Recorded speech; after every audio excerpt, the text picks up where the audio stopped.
पुकार जनता के बीच में अब सुनाई दे रही है।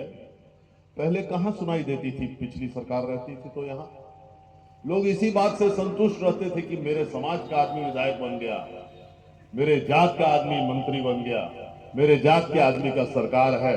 इसी में खुशी रहती थी लोगों की। और उसके चलते बिहार पीछे जाता गया। भले ही कुछ लोग सरकार में आते रहे, लेकिन विकास नहीं हुआ, इसलिए कि हम और आपने विकास नहीं चाहा उस समय। आज ये धन्यवाद नीतीश कुमार और नरेंद्र मोदी जी को है कि आज हम समझ रहे हैं कि विकास का क्या महत्व है, कि जनता निर्वाचित अगर करती है, सरकारें बनाई जाती है अगर, तो विकास के लिए बनाई जाती है, जात के लिए नहीं बनाई जाती। ये नीतीश कुमार को धन्यवाद है कि उन्होंने हम सबको फिर से ये बताया कि विकास का क्या महत्व है। लोग अजूबा मानते हैं कि जो अभी परिणाम आया है विधानसभा का,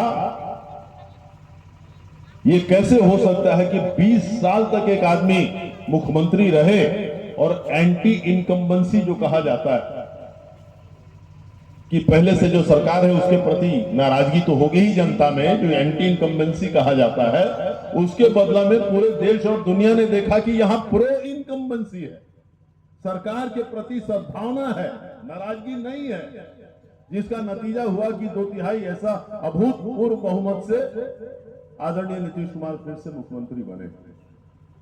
और इसमें पूरे हमारे पांचों दल के नेताओं का और पांचों दल के कार्यकर्ताओं की मेहनत है। सामाजिक समीकरण तो है ही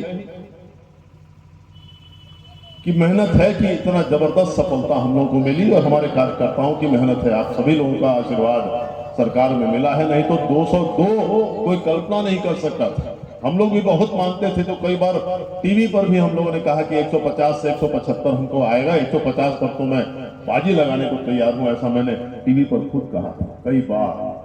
लेकिन 202 आश्चर्य करते हैं। उसके बाद में दिल्ली गया, सब कह रहे थे यार क्या तुम लोग कमाल की।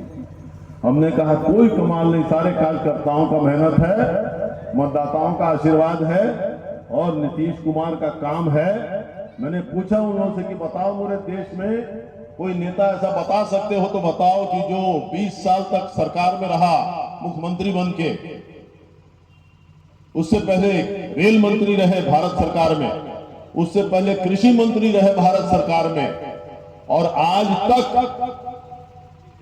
एक सुई के नोक बराबर भी दोषारोपण भी किसी बेईमानी या करप्शन का उस आदमी पर नहीं।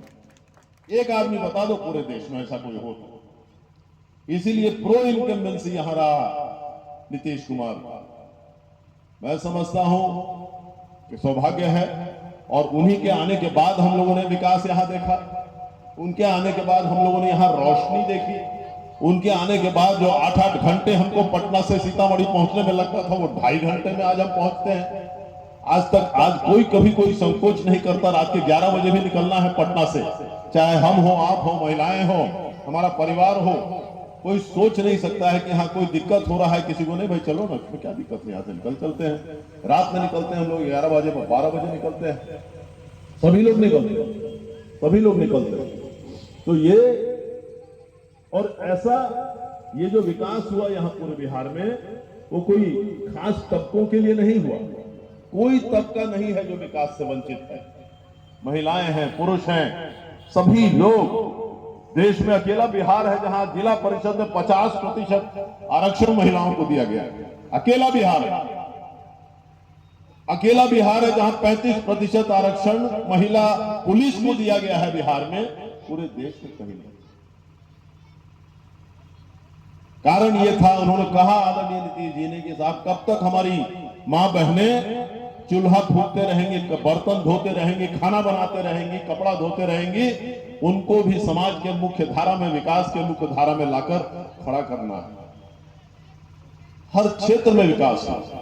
और इस बार उन्होंने 5 साल, अगले 5 साल को समर्पित किया है कि हम औद्योगिकरण पूरे बिहार का करा के रहेंगे, जिसके चलते हमारे लोग बाहर जाते हैं काम करने के लिए, लेबर हमारे मजदूर बाहर जाते हैं, अब उनको जाने की जरूरत नहीं पड़ेगी।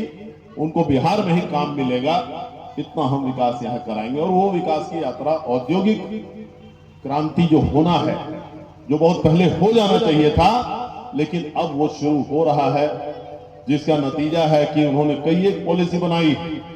उन्होंने कहा कि जो ऐसा फैक्ट्री बने कि जिसमें 1000 नौकरियां मिले हमारे बिहार के लोगों को, उसको हम जमीन मुफ्त में देंगे, जमीन का एक नया पैसा, सरकारी पैसा नहीं लेंगे। इस तरह की पॉलिसी बनाना शुरू हो गया।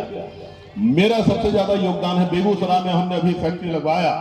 आप यहाँ के चीनी मिल का जिक्र कर रहे थे, बेगूसराय में पेप्सी कोला का फैक्ट्री लगवाया पिछले 5 साल में। हमने उसमें पूरा कोऑर्डिनेट किया भारत बिहार सरकार से, वो फैक्ट्री चालू हो गई है। अब उनका दूसरा फैक्ट्री बक्सर में लगने जा रहा है। वो जब हो जाएगा तो असल बिहार और बिहारी का कमाल आप देखेंगे कि यहां पूरे देश में बिहारी कहां जा सकता है। उसका इंतजार हम लोग सब कर रहे हैं। तो उसी का नतीजा है कि आज पूरे देश में हम लोग देख रहे हैं कि सबसे अजूबा रिजल्ट हम लोग के यहां हुआ है। आज यहां पर आए हैं, बहुत सारी बातें हुई हैं।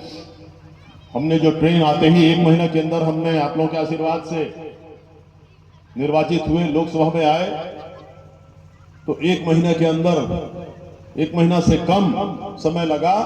एक ट्रेन हम हमेशा अपने भाषणों में कहते थे, चुनावी भाषण में कहते थे कि साहब जैसे बंबई में कोई ऐसा जिला नहीं है जहां उस जिला से बंबई के लिए सुबह ट्रेन जाती है और शाम में लौट के आती है, वहां ऐसा कोई ऐसा जिला नहीं। हर जगह, हर जिले से ट्रेन जाती है बंबई। पूना से डेक्कन क्वीन जाती है, जैसे बंबई में जो लोग बाहर गए होंगे देखे होंगे, एकदम सुपर फास्ट ट्रेन है और वहां के लोगों को लेके जाती है।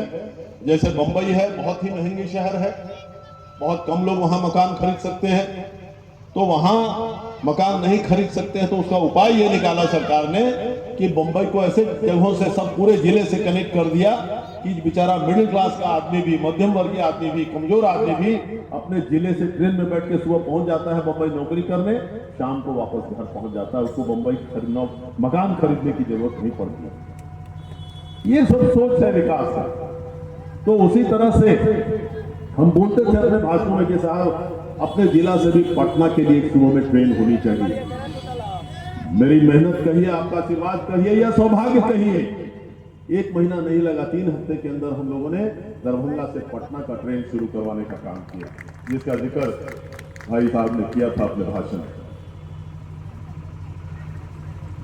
मैंने अभी माननीय रेल मंत्री से मुलाकात की थी, शायद आप लोगों ने फेसबुक पे फोटो भी देखा होगा, और मैंने उनसे कहा उस ट्रेन के बारे में कि साहब आपने जनकपुर रोड में स्टॉपर्स दिया है, लेकिन बाजपट्टी और गाढ़ा में भी हमको चाहिए। तो उन्होंने कहा है कि हम विचार करते हैं इसके बारे में। और भी ट्रेनों का हमने जिक्र किया कि भाई हमारे यहां से, क्योंकि यह ऐतिहासिक सत्य है कि बिहार से बाहर जाने वाले लोग, मजदूर या काम करने वाले लोग, शिक्षा के लिए जाने वाले लोग, इलाज के लिए जाने वाले लोग सबसे ज्यादा संख्या में बाहर जाते हैं, बिहार से बाहर जाते हैं। ये याद दिलाया मैंने माननीय रेल मंत्री अश्विनी वैष्णव जी को, और मैंने कहा कि हमारे यहाँ ट्रेनों का थोड़ा ज्यादा आप दीजिए, हमारे यहाँ उतना विकास नहीं हुआ है। और खास करके जो सबसे 20 साल से सबसे ज्यादा मांग हम ही उठाते रहते थे, आज हमारा सपना वो पूरा होने जा रहा है। मां सीता की मंदिर बनने जा रही है। शिलान्यास आदरणीय अमित शाह जी ने और माननीय मुख्यमंत्री ने किया उसका, वो जब हो जाएगा तब आप सोच सकते हैं कि सीतामढ़ी की अर्थव्यवस्था कितनी बड़ी उछाल लेगी, जब लाखों करोड़ों महिलाएं पूरे देश की, पूरे दुनिया से आएंगी। शायद ही कोई हिंदू महिला रहेगी पूरे दुनिया में जो सीतामढ़ी नहीं आना चाहेगी। अयोध्या से बढ़कर यहां लोग आएंगे, ये बात समझ लीजिए, क्योंकि अयोध्या तो चर्चा में रहा ही है हमें, लेकिन सीतामढ़ी का तो अभी समय आया है चर्चा में आने का, मां सीता का। अब कहीं भी जाइए तो लोग चर्चा करते हैं इसके बारे में। वो जब आएंगे तो क्या उछाल हमारे इकोनॉमी में, हमारे अर्थव्यवस्था में आएगा, आप सोच सकते हैं। इतने लोग आएंगे, सब अपना पैसा यहां खर्चा करेंगे, टैक्सी में खर्चा करेंगे, ऑटो में खर्चा करेंगे, फूल माला में खर्चा करेंगे, होटल में ठहरेंगे, कपड़ा खरीदेंगे, चढ़ावा चढ़ाएंगे। मैं समझता हूं कि हम लोग का तो उम्र हो चुका है राम सुनेही बाबू, और हम तो अब हम उम्र हो गए, लेकिन हमारी अगली पीढ़ी, उसकी अगली पीढ़ी जरूर उस कमाल को देखेगी जो हम और आप मिलके यहाँ करा रहे हैं, हम लोग सबको मिलके यहाँ करा रहे हैं। तो इसके लिए सरकार बनाई जाती है, किसी दूसरे चीज के लिए नहीं, इसी के लिए बनाई जाती है।